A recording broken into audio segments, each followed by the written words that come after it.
Hello అండి. అందరూ ఎలా ఉన్నారు? ఈరోజు స్పెషల్‌గా గుడిలో పులిహోర ప్రసాదాన్ని ఎలా ప్రిపేర్ చేస్తారో స్టెప్ బై స్టెప్ ప్రాసెస్‌ని చూపించబోతున్నాను. అసలు గుడిలో పెట్టే పులిహోర చాలా టేస్టీగా ఉంటుంది కదా! మరి అది అంత టేస్టీగా రావడానికి వాళ్ళు ఏమేమి యూజ్ చేసి ప్రిపేర్ చేస్తారో అదే విధంగా మనం కూడా ఇంట్లోనే చాలా సింపుల్‌గా చేసుకొని తినొచ్చు. ఇది ప్రసాదంగా అయినా చేసుకోవచ్చు. లేదా లంచ్ బాక్స్‌కైనా చేసుకోవచ్చు. ఏ హడావిడి లేకుండా ఈ పులిహోరను ఈజీగా చేసుకోవచ్చు. ఒక్కసారి ట్రై చేశాక దీని టేస్ట్‌ని మాత్రం అసలు మర్చిపోలేరు. అంత టేస్టీగా ఉంటుంది. తినే కొద్దీ ఇంకా తినాలనిపిస్తుంది. ఈసారి ఏదైనా ఫెస్టివల్‌కి కానీ, లంచ్‌కి కానీ చేసుకోవాలనిపిస్తే ఒకసారి ఈ ప్రాసెస్‌ని తప్పకుండా ట్రై చేయండి. మరి ఆలస్యం చేయకుండా రెసిపీలోకి వెళ్ళిపోదాం. ఈ పులిహోరను ప్రిపేర్ చేయడానికి స్టెప్ 1గా కుక్కర్‌లోకి 2 గ్లాసుల బియ్యం తీసుకోండి. బియ్యాన్ని కుక్కర్‌లోకి వేసిన తర్వాత వాటర్ పోసి శుభ్రంగా కడిగేయండి. ఇప్పుడు ఏ గ్లాస్‌తో అయితే మనం బియ్యం తీసుకున్నామో అదే గ్లాస్‌తో 3 గ్లాసుల వరకు నీళ్ళు తీసుకోవాలి. ఈ పులిహోర కాస్త పొడి పొడిగా వండుకోవాలి. అప్పుడే టేస్ట్ చాలా బావుంటుంది. కాబట్టి రెగ్యులర్‌గా తీసుకునే వాటర్ కన్నా కొంచెం తక్కువ వాటర్ తీసుకోవాలి. ఇప్పుడు ఇందులోకి పావు టీ స్పూన్ పసుపు, 1 టేబుల్ స్పూన్ వరకు ఉప్పు, 1 టీ స్పూన్ నూనె వేసి కుక్కర్ మూత పెట్టి మీడియం ఫ్లేమ్ మీద 2 విజిల్స్ వరకు ఉడికించండి. స్టెప్ 2లో మనం చింతపండుని నానబెట్టుకుందాము.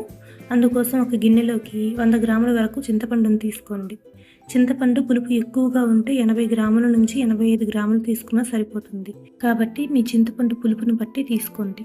చింతపండు తీసుకున్నాక 1 కప్పు మరుగుతున్న నీళ్లు పోసి నానబెట్టుకోవాలి. ఇప్పుడు స్టెప్ 3లో టెంపుల్ స్టైల్ టేస్ట్ వచ్చే ప్రసాదం పులిహోర పొడిని ప్రిపేర్ చేసుకుందాము.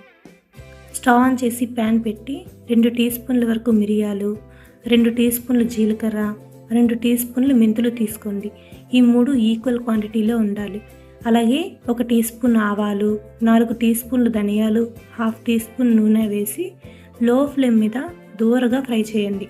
కొంచెం దోరగా అయ్యాక 2 రెమ్మల కరివేపాకు, 4 ఎండుమిర్చి వేసి మంచి అరోమా వచ్చే వరకు ఫ్రై చేసుకోండి. ఈ దినుసులను అస్సలు మాడనివ్వకూడదు. కాబట్టి లో ఫ్లేమ్ మీద పెట్టుకొని దోరగా ఫ్రై చేసుకోండి. ఇవి ఇలా ఫ్రై అయిన తర్వాత వీటిని పూర్తిగా చల్లారనివ్వాలి. ఇవి పూర్తిగా చల్లారిన తర్వాత మిక్సీ జార్లోకి వేసి చిటికెడంత ఇంగువ అంటే 1/8 టీ స్పూన్ అన్నమాట వేసి మెత్తటి పౌడర్ లాగా గ్రైండ్ చేసుకోవాలి. చూడండి ఇలా మెత్తగా పౌడర్ చేసుకోవాలి. ఈ పొడి వల్లనే పులిహోర టేస్ట్ అనేది చాలా బాగుంటుంది. మన టెంపుల్ స్టైల్ ప్రసాదం పులిహోర పొడి రెడీ అయిపోయింది. దీనిని పక్కన పెట్టండి. ఇప్పుడు స్టెప్ 4లో పులిహోరకు తాలింపుని ప్రిపేర్ చేద్దాం. స్టవ్ మీద ప్యాన్ పెట్టి 5 టేబుల్ స్పూన్ల వరకు నూనె వేసుకోండి. ఆయిల్ వేడయ్యాక పావు కప్పు వేరుశనగపప్పు వేసి లో ఫ్లేమ్ మీద దూరగా ఫ్రై చేసుకోండి. మీరు పల్లీలు ఎక్కువగా ఇష్టపడితే హాఫ్ కప్ వరకు కూడా తీసుకోవచ్చు. మీరు ఈ పులిహోరకు పల్లీ నూనె లేదా నువ్వుల నూనె యూజ్ చేస్తే ఎగ్జాక్ట్గా టెంపుల్ టేస్ట్ వస్తుంది. పల్లీలు ఫ్రై అయిన తర్వాత వీటిని ఒక ప్లేట్లోకి తీసి పక్కన పెట్టండి. అదే నూనెలో 1 టేబుల్ స్పూన్ పచ్చిశనగపప్పు, 1 టేబుల్ స్పూన్ మినపప్పు, 1 టీ స్పూన్ ఆవాలు, 2 టేబుల్ స్పూన్లు జీడిపప్పు పలుకులు వేసి దూరగా ఫ్రై చేసుకోండి. ఇవి ఇలా కొంచెం ఫ్రై అయిన తర్వాత ఇందులోకి 4 నుంచి 5 ఎండుమిరపకాయలు తుంచి వేసుకోవాలి. అలానే 1 రెమ్మ కరివేపాకు వేసి 1 నిమిషం వరకు ఫ్రై చేయండి. ఇవన్నీ బాగా ఫ్రై అయిన తర్వాత చివరిగా స్టవ్ ఆఫ్ చేసే ముందు పావు టీ స్పూన్ పసుపు వేసి ఒకసారి బాగా కలిపి స్టవ్ ఆఫ్ చేసి పక్కన పెట్టండి. ఇప్పుడు మనకు పులిహోరలోకి తాలింపు కూడా రెడీ అయిపోయింది. మనం ఇప్పుడు స్టెప్ 5లో నానబెట్టుకున్న చింతపండులో నుంచి చిక్కటి గుజ్జును తీసుకోవాలి. ఇలా స్ట్రైనర్ యూజ్ చేస్తే పీచు గింజలు ఏమీ లేకుండా నీట్గా గుజ్జు వస్తుంది. అవసరమైతే పావు కప్పు లేదా 1/3 కప్ వాటర్ యూజ్ చేసి గుజ్జు తీసుకోండి. ఎక్కువ వాటర్ మాత్రం యూజ్ చేయకండి. ఎక్కువ వాటర్ యూజ్ చేస్తే ఉడికించడానికి సమయం పడుతుంది.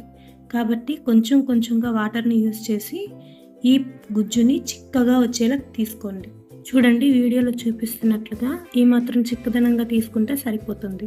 ఇప్పుడు ఈ గుజ్జులోకి పావు టీ స్పూన్ పసుపు, 1 టేబుల్ స్పూన్ ఉప్పు, 1 టీ స్పూన్ నూనె, 3 నుంచి 4 పచ్చిమిర్చి పొడవుగా కట్ చేసి వేసుకోండి.